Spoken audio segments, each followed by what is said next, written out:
Drainage ప్రాపర్గా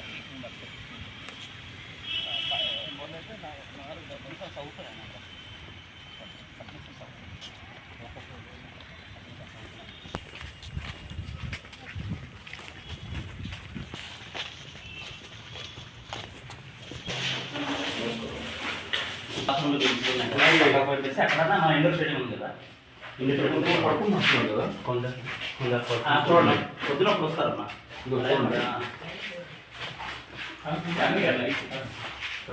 లైట్లు కూడా లైట్స్ కూడా లేవు. బాక్సులు అయితే ఇక్కడ ఉన్నాయి, ఇక్కడ ఉన్నాయి సార్. ఇవన్నీ హాస్టలే. ఒకసారి రెండు చూపిస్తారు.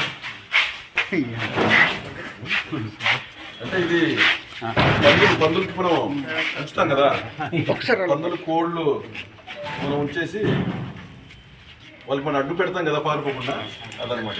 అంటున్నారు ఇది వేసి నాకు తెలిసి 6 నెలలు ఎంత అవుతున్నట్టు. మరి మా గిరిజన పిల్లలు మాత్రం ఇక్కడ ఉంటారు. ఎంత దారుణంగా ఉందండి పరిస్థితి చూడండి.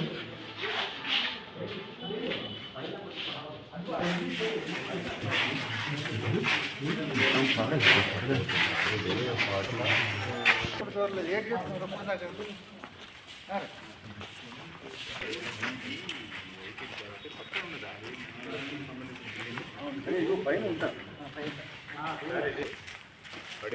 ఈ హాస్టల్లో ఎంతమంది ఉన్నారు సార్? వాటిని గారు 430.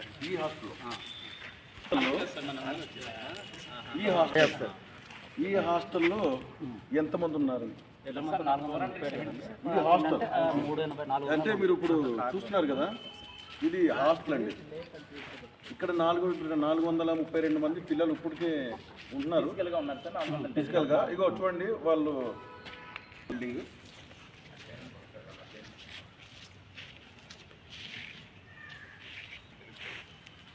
ఇక్కడ మాట్లాడుతామా.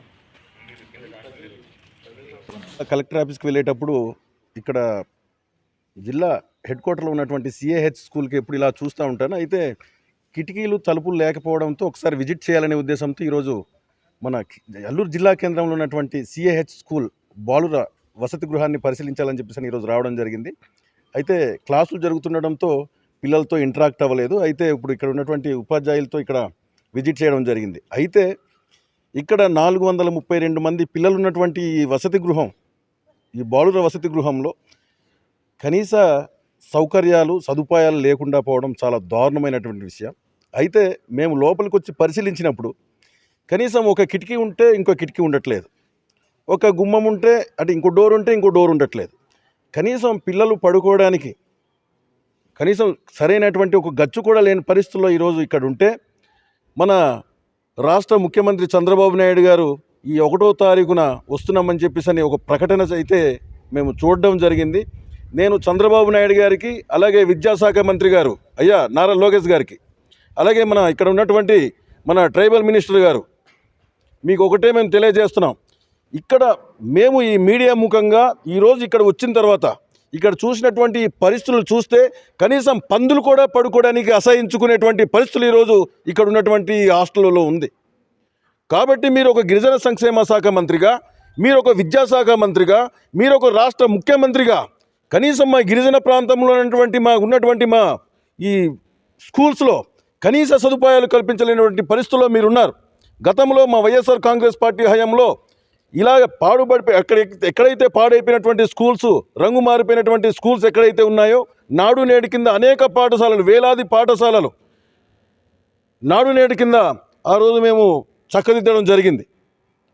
కానీ ఈరోజు మీరు ఏం చేస్తున్నారు? మీరు వచ్చినటువంటి సంవత్సర కాలంలో రాష్ట్ర ప్రజలందరినీ తప్పుదో పట్టించి మీరు మేము ఒకటే అడుగుతున్నాం, మా గిరిజన ప్రాంతంలో ఉన్నటువంటి మా గిరిజన విద్యార్థులు ఎక్కడైతే విద్యను అభ్యసించడానికి వచ్చినటువంటి ఈ మా స్కూల్స్లో, మా పాఠశాలల్లో మీరు కనీస సదుపాయాలు కేటాయించలేని పరిస్థితుల్లో ఉన్నారు, కనీసం కల్పించలేని పరిస్థితుల్లో మీరు ఉన్నారు.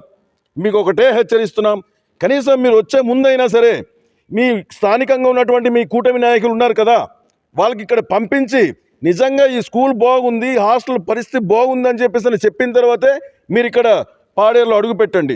మీరు ఏదో నామమాత్రానికి నెలకేదో 4,000 రూపాయలు మేము ఇచ్చేస్తున్నాం, అది పెన్షన్ పంపిణీకి వస్తామని చెప్పేసి ఇక్కడికి వచ్చి పెన్షన్ పంపిణీ చేసి ఇక్కడ ఏదో కాకమ్మ కథలు చెప్పేసి వెళ్ళిపోవడానికి కాదు. మీరు గతంలో ఇచ్చినటువంటి హామీలు ఏదైతే ఉందో ఆ హామీలన్నీ కూడా నెరవేర్చండి. అంతే తప్ప మీరు ఇక్కడ వచ్చి సోది కబుర్లు చెప్పేసి వెళ్ళిపోవడానికి కాదు. మీకు మరొకటి, నేను విద్యాశాఖ మంత్రి గారికి ఒకటే అడుగుతున్నాను.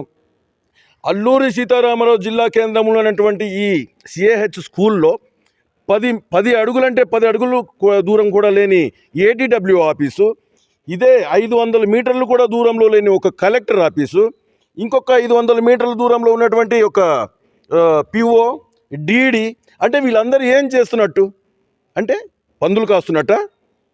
ఇక్కడ మా గిరిజన విద్యార్థులు 432 మంది ఉన్నటువంటి ఈ హాస్టల్లో మీరు ఒక్కసారి మీ పర్యవేక్షణ ఏమైంది? కనీసం మీ ఆనుకొని ఉన్నటువంటి స్కూల్స్ కోసం వచ్చి చూస్తే ఇక్కడ మా గిరిజన విద్యార్థులు పడుతున్నటువంటి అవస్థలు, కష్టాలు ఏదో మీకు తెలుస్తుంది.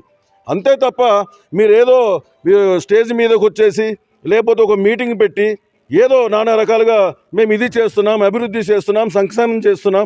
ఏం చేస్తున్నారు సంక్షేమం? మీకు ఒకటే అడుగుతున్నాను, ఈ మీడియా ద్వారా ఒకటే అడుగుతున్నాను.